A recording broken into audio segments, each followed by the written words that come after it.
Chandrababu quash petition పై విచారణ వాయిదా పడింది. స్కిల్ డెవలప్మెంట్ కేసు కొట్టివేయాలంటూ చంద్రబాబు క్వాష్ పిటిషన్ దాఖలు చేశారు. చంద్రబాబు తరపున హరీష్ సాల్వే, సిద్ధార్థ్ లోద్రా వాదనలు వినిపించారు. ఇరు వాదనలు విన్న న్యాయమూర్తి తదుపరి విచారణను ఈ నెల 22కు వాయిదా వేసింది.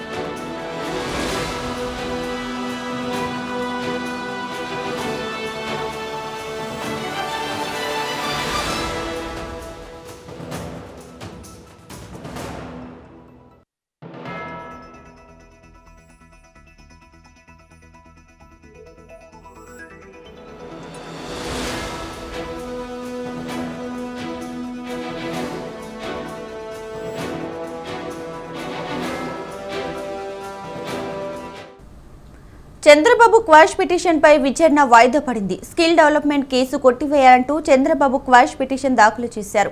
చంద్రబాబు తరపున హరీష్ సాల్వే, సిద్ధార్థ్ లోద్రా వాదనలు వినిపించారు. ఇక ఇరు వాదనలు విన్న న్యాయమూర్తి తదుపరి విచారణను ఈ నెల 22కు వాయిదా వేసింది.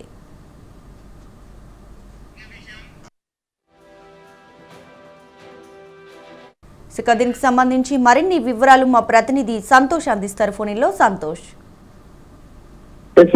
ఏదైతే స్కిల్ డెవలప్మెంట్ కాంప్లెక్స్ లో అరెస్ట్ అయినటువంటి చంద్రబాబు నాయుడు తరఫున ఈ రోజు క్వాష్ పిటిషన్ అనేది కూడా హైకోర్టులో వాదనలు జరిగాయి. ఏదైతే చంద్రబాబు నాయుడు తరఫున Harish Salve video conference virtual గా అయితే కనుక వాదనలు తమ రమణపల్లిలో వాదనలు వినిపించడం కూడా జరిగింది. అంతేకాకుండా సిద్ధార్థ్ లోత్రా, సిద్ధార్థ్ అగర్వాల్ సైతం కూడా తమ యొక్క వాదనలు వినిపించడం కూడా జరిగింది. ఏదైతే సెక్షన్ 17A ప్రకారం అరెస్ట్ చేసినటువంటి ప్రభుత్వ సిఐడి అధికారులు సరైన ప్రొసీజర్ కాలేదు. ఎందుకంటే చంద్రబాబు నాయుడు ఏదైతే గవర్నర్ ని ముందస్తుగా సమాచారం అందించాలి, అంతేకాకుండా అనుమతి కూడా పొందాల్సిన అవసరం ఎంతైనా ఉందని చెప్పేసి వాదనలు వినిపించడం కూడా జరిగింది. అయితే ఈ అరెస్ట్ అనేది కూడా సరైన ప్రొసీజర్లు సరైన ప్రొసీజర్ పాటించకుండానే అరెస్ట్ చేశారు. అక్రమైనటువంటి అరెస్ట్ ని దీనికి సంబంధించినటువంటి రిమాండ్ పిటిషన్ ని కూడా కొట్టివేయాలంటూ కూడా, అదేవిధంగా ఎఫ్ఐఆర్ లో ఉన్నటువంటి పేరును సైతం కూడా ఆయన ఖండించడం కూడా జరిగింది. ఏదైతే 2020లో నమోదైనటువంటి ఎఫ్ఐఆర్ లో చంద్రబాబు నాయుడు పేరు లేకపోవడం, ఇప్పటికిప్పుడు ఈ పేరు యాడ్ చేయడంపై అయితే కనుక అభ్యంతరాలు తెలియజేయడం కూడా జరిగింది.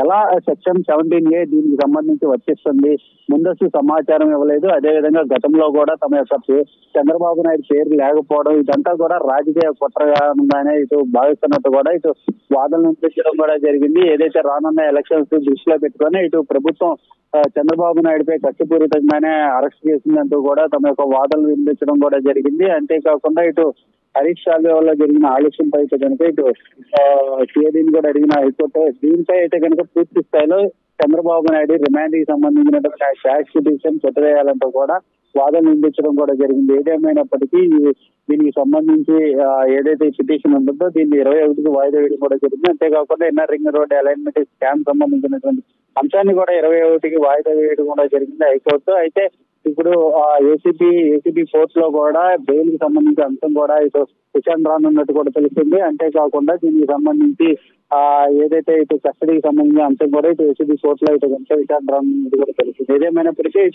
క్వాష్ పిటిషన్ పై అయితే కనుక హరీష్ సాల్వే ఎక్కువ వాదనలు వినిపించినట్టు కూడా తెలుస్తా ఉంది. Right Santosh, thank you.